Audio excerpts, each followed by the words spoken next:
아브라함과 예수님의 성만찬에 대해서 함께 우리 사랑하는 성도 여러분들과 오늘 본문 말씀으로 말씀을 묵상해 나가도록 하겠습니다.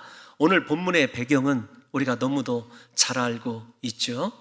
소돔 땅에 거하던 아브라함의 조카 롯이 그돌라오멜이라고 하는 왕을 비롯한 5개의 연합군에 의하여 모든 것을 약탈당하고 잡혀가게 됩니다. 아브라함이 318명의 자신의 집에서 기른 사병들을 이끌고 오늘날로 말하면 다마스커스, 다메섹 근처에까지 쫓아가서 모든 적들을 제압하고 사람의 생명도 하나도 손해보지 아니하고 물질도 손해보지 아니하고 모든 것들을 회복해서 돌아올 때에 사회의 골짜기라고 하는 왕의 골짜기로 불리는 곳에서 소돔 왕이 이 아브라함을 영접합니다.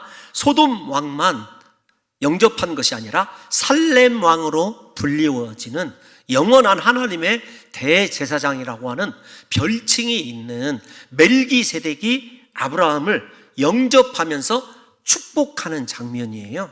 그런데 축복을 해주는데 그 축복의 물품이 어떤 거냐면 떡과 포도주입니다. 떡과 포도주라고 하는 것에 대해서는 여러 가지 견해가 있지만 크게 2가지 견해로 나뉘어져 있어요. 하나는 떡과 포도주가 그 당시에 왕들이 베푸는 가장 중요한 만찬의 한 가지였다.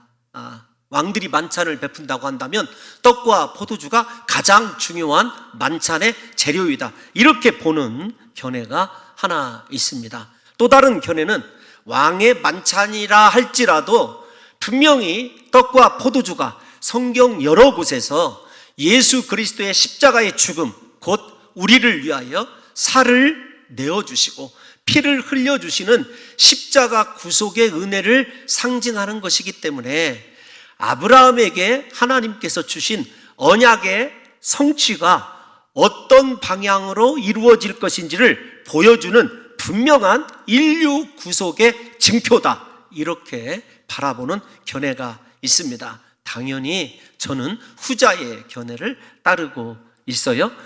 하나님께서 아브라함을 부르시고 난 다음에 창세기 12장 2절에 보면 네가 복이 된다, 모든 민족이 너로 말미암아 복을 얻을 것이다. 그 복이 어떤 것인지를 구체적으로 보여주셨습니다. 그 보여주신 것이 어떤 것이냐면 예수 그리스도의 십자가 죽음을 상징하는 성만찬이었어요. 오늘 우리가 참여하는 성만찬의 의미와 동일한 구속의 은혜, 나를 거룩한 자녀 삼아주시기 위하여 십자가에서 피 흘려주신 그 귀한 은혜를 상징하는 거죠. 그런데 우리가 좀 한 가지 생각해 봐야 될 것이 있어요.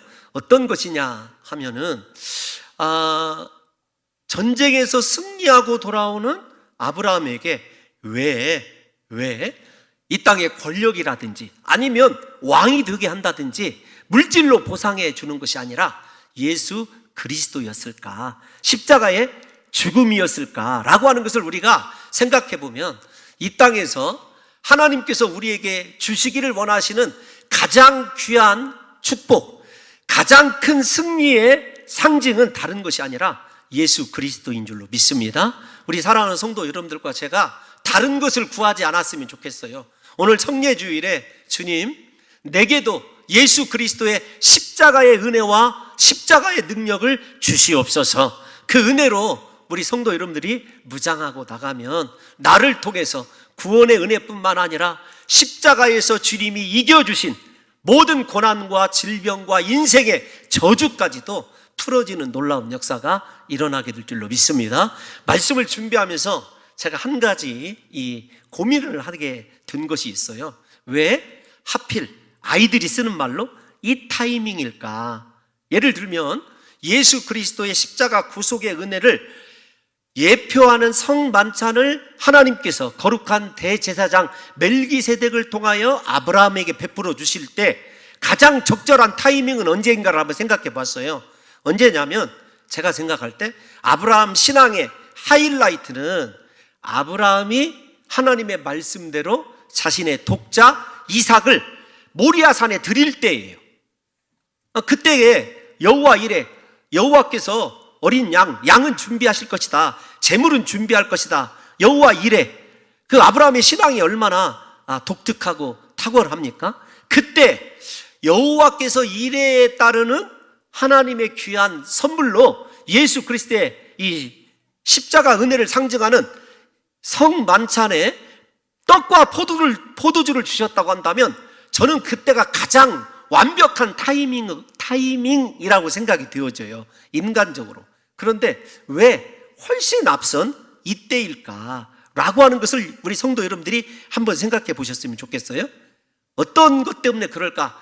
정답은 아닙니다. 제가 묵상하다가 그냥 제 마음의 깨달음이기 때문에 부족합니다. 그 깨달음이 어떤 것이냐면, 이삭을 바친 사건은 하나님과 자기 자신의 1:1 신앙의 입증이었어요.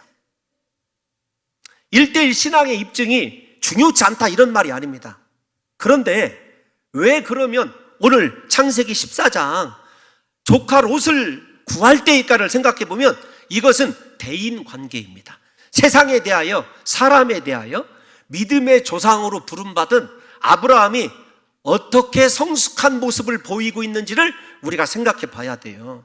그래서 오늘 성찬에 참여하시는 여러분들에게 저는 역으로 설교를 하고 싶어요. 왜 그러냐면, 어떤 삶을 살았길래 예수 그리스도의 십자가 대속의 은혜를 무려 3000년 전에 아브라함에게 보여주실 수 있었을까? 이건 실로 대단한 은혜이거든요. 뿐만 아닙니다. 창세기를 제가 계속해서 묵상하면서 느끼는 것이, 설교가 좀 길어질 때라도 여러분들에게 좀 소개를 하고 싶은 내용이 있어요. 하나님께서 소돔과 고모라를 멸하시기 위하여 임하실 때 내가 내 벗 아브라함에게 무엇을 숨기겠느냐, 그런 말씀을 하셔요. 그래서 소돔과 고모라를 벌하시고 하나님께서 진멸하실 것을 아브라함에게 가르쳐 주세요. 아브라함은 물론 기도합니다. 그러니까 아브라함을 바라보게 되면 하나님께서 가까운 장래의 이슬도 가르쳐 주고, 그 다음에 먼 훗날에 있을 인류 심판과 구원에 관한 은혜도 떡과 포도주를 통해서 보여주셨다고 하는 것이 제가 가지고 있는 깨달음이에요. 우리 성도 여러분들과 제가 오늘 이 성찬을 통해서 하나님, 아브라함이 받았던 하나님과의 그 깊은 관계, 하나님이 우리를 벗으로 여겨주시고 하나님께서 우리의 장래의 일을 가르쳐 주시며 우리에게 십자가 구원의 은혜, 세상 것이 아니라, 권력이 아니라, 돈이 아니라 예수님의 십자가만을 내게 큰 축복의 선물로 허락해 주시는 놀라운 은혜가 있게 해달라고 기도할 때에 오늘 성찬에 참여하는 모든 성도님들에게 그렇게 예수 그리스도가 영원토록 우리 안에 거하시고 우리의 인생을 그분의 뜻대로 믿음의 조상이 되도록 축복해 주시는 역사가 있게 될 줄로 믿습니다. 그러면 제가 앞에서 이 14장의 사건은 대인, 세상을 향한, 사람을 향한 신앙의 입증이다 이렇게 말씀을 드렸어요. 왜 그런가 하면은 아브라함이 지금 승리하고 돌아오는 과정을 보게 되면, 예수 그리스도를 선물로 받게 되는 과정을 돌아다보면 역으로 성찬을 참여하는 우리가 어떤 삶을 살아야 될지를 우리가 유추해 볼 수가 있어요. 먼저 하나님께서 이스라엘 백성들에게 원하는 것은 형식이 아닙니다. 겉으로 외식하는 신앙이 아니에요. 완전한 율법에 더 나은 의를 이루는 삶을 우리에게 주님이 원하시거든요. 성경 구약과 신약을 보게 되면 예수님께서 크게 우리들에게 요구하시는 신앙의 원칙이 있어요. 제가 여러분 한 곳씩만 성경을 읽어보려고 그래요. 먼저 스가랴 7장 말씀을 한번 띄워놔 주시겠습니까? 함께 읽어보겠습니다. 시작. 만군의 여호와가 이같이 말하여 이르시기를, 너희는 진실한 재판을 행하며 서로 인애와 긍휼을 베풀며 10절도 읽어보겠습니다. 시작. 과부와 고아와 나그네와 궁핍한 자를 압제하지 말며 서로 해하려고 마음에 도모하지 말라 하였으나. 아멘. 이스라엘에게 원하시는 것, 스가랴가 예언서 아닙니까? 말세를 살아가는 우리들에게 요구하는 것이 어떤 것이냐면 언제나 우리의 진실한 재판이에요. 종교 지도자들에게 하나님의 말씀이 절대로 좌로나 우로나 휘어져서는 안 돼요. 진실한 재판입니다. 그리고 진실한 재판을 정직이라고 한다면 연약한 자들에게, 사람에게 긍휼과 사랑을 베푸는 것이어야 돼요.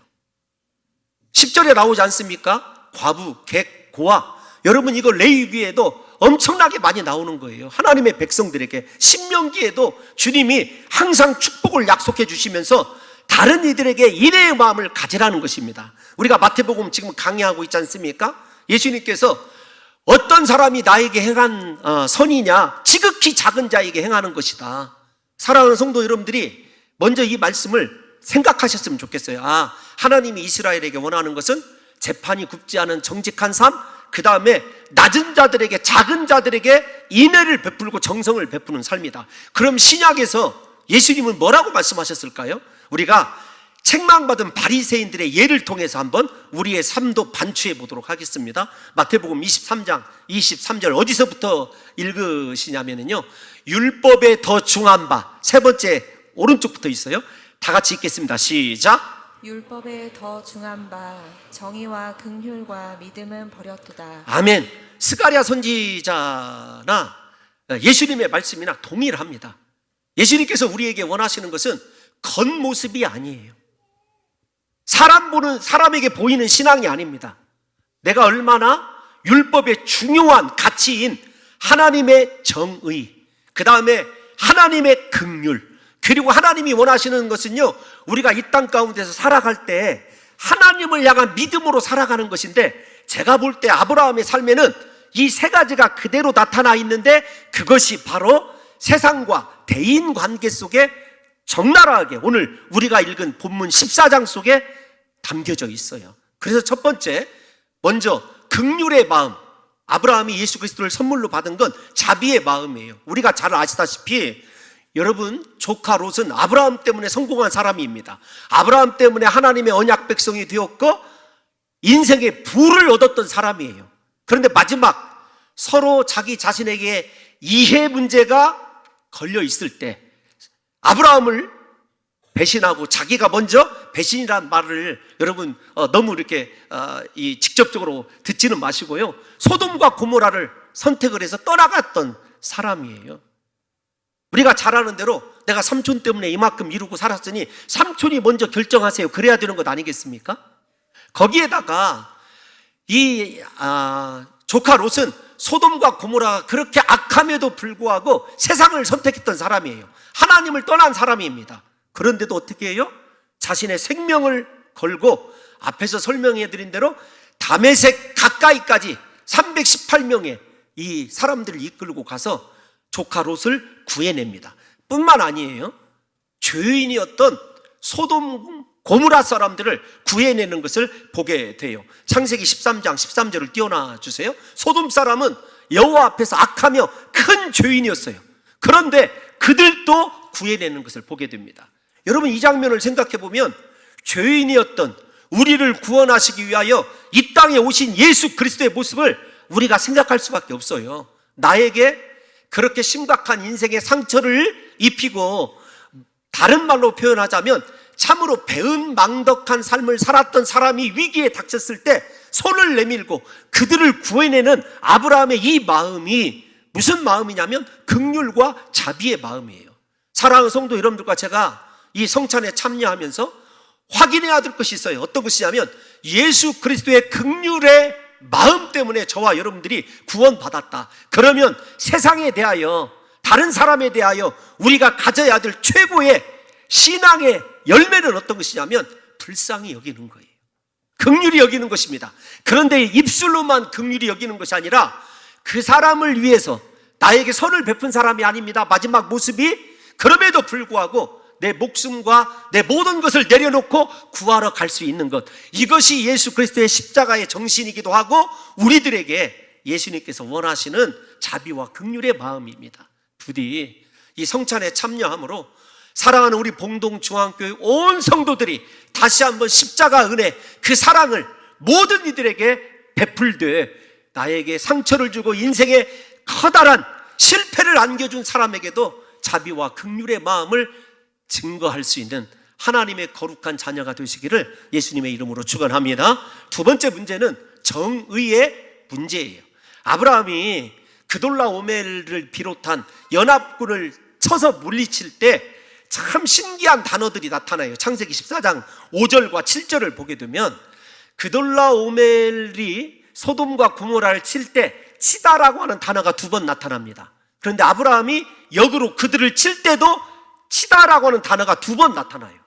그러니까 아브라함이 율법이 나오기 전이지만, 주어지기 전이지만 이해는 정확하게, 그 다음에 눈에는 눈, 손에 본 만큼만, 그들이 공격한 만큼만 공격해요. 그런데 이것 때문에 정의다 이렇게 이야기할 수는 없죠. 어떤 거냐면 그들은 약탈하기 위하여, 사람을 죽이기 위한 전쟁을 일으켰지만 아브라함은 살리고 회복시키기 위한 전쟁을 감당을 하되, 다시 말씀을 드립니다.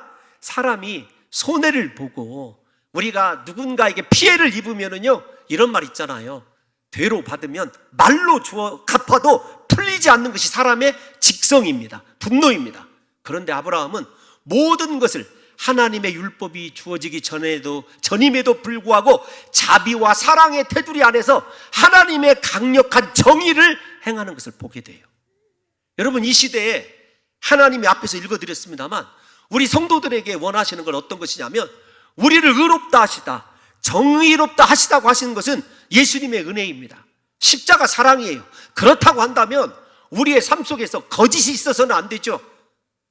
우리의 삶 속에서 정확하고 정직한 심령으로 사람들 앞에서 신뢰할 만한 믿음의 삶이 회복되어야 될 것 아니겠습니까?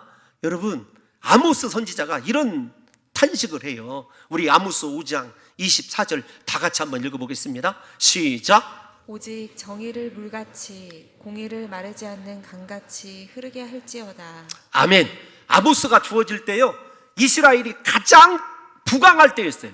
그런데 반대로 타락과 부정부패가 얼마나 심했는지 몰라요.